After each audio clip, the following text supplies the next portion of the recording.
Nagpur media से बातचीत के दौरान शिवसेना उभाटा प्रमुख उद्धव ठाकरे ने पर्यावरणविद और शिक्षा सुधारक सोनम वांगचुक के आंदोलन को लेकर केंद्र सरकार पर निशाना साधा। उद्धव ठाकरे ने कहा कि अगर सरकार को वांगचुक की बिगड़ती सेहत की इतनी ही चिंता है तो उनसे बातचीत कर उनकी मांगों पर समाधान निकालना चाहिए। उन्होंने पेपर लीक और छात्रों के भविष्य का मुद्दा उठाते हुए केंद्रीय शिक्षा मंत्री धर्मेंद्र प्रधान के इस्तीफा पर भी सवाल उठाए।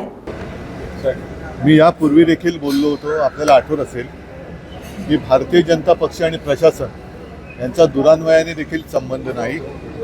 ज्या पद्धतीने निर्दयीपणे आणि क्रूरपणे या युवकांच्या भवितव्याशी खेळलं जातंय हे अत्यंत लज्जास्पद आहे। आणि जर का वांगचुक यांच्या प्रकृतीची एवढीच काळजी सरकारला असेल तर यापूर्वीच त्यांच्याशी नीट बोलण्याची आवश्यकता होती।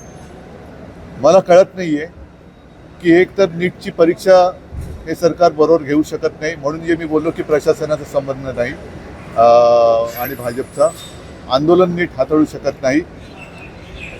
एकूणच धर्मेंद्र प्रधान यांच्यामध्ये असं काय आहे आणि अजून किती बळी घेतल्यानंतर धर्मेंद्र प्रधान यांचा राजीनामा घेतला जाणार आहे हे सरकारने एकदा जाहीर करावं। कारण वांगचुक हे तर स्वतःची प्राणाहुती द्यायला तयार झालेले आहेत। आता मी येताना माझ्या कानावर आलं की मुलंसुद्धा आता उपोषणाला बसलेली आहेत। यापूर्वीच नीटच्या परीक्षेच्या पेपर लीकमुळे अनेक विद्यार्थ्यांनी आत्महत्या केलेली आहे।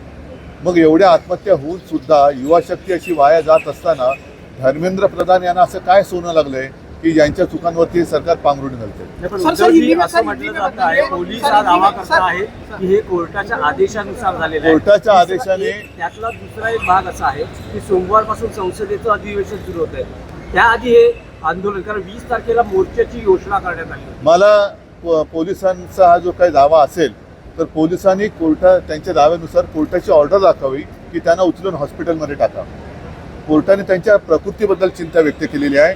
यापूर्वी देखील अनेक उपोषणं झालेली आहेत। अगदी आपल्या स्वातंत्र्यापूर्वी सुद्धा महात्मा गांधींनी उपोषण केले, नंतर सुद्धा केले।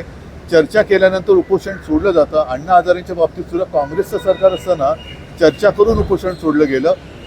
सरकारने अजूनही वेळ गेलेली नाही, नीट त्यांच्याबरोबर चर्चा करावी आणि उपोषण सोडवावं। प्रकृतीची काळजी घ्या। जो मोर्चा निघणार होता मला वाटतं तो निघाला पाहिजे आणि नुसतं म्हणून म्हटलं ना की सरकार चालवणं म्हणजे काय चालवणं, की आपलं म्हणणं रेटून नेणं म्हणजे सरकार चालवणं नाही। परत एकदा सांगतो की भारतीय जनता पक्ष आणि प्रशासन यांचा दुरान्वयाने देखील संबंध नाही। एक तर जनतेच्या प्राणाची, युवकांच्या प्राणाची यांना किंमत नाहीये। आपलं म्हणणं तेच खरं, याला हुकुमशाही म्हणतात।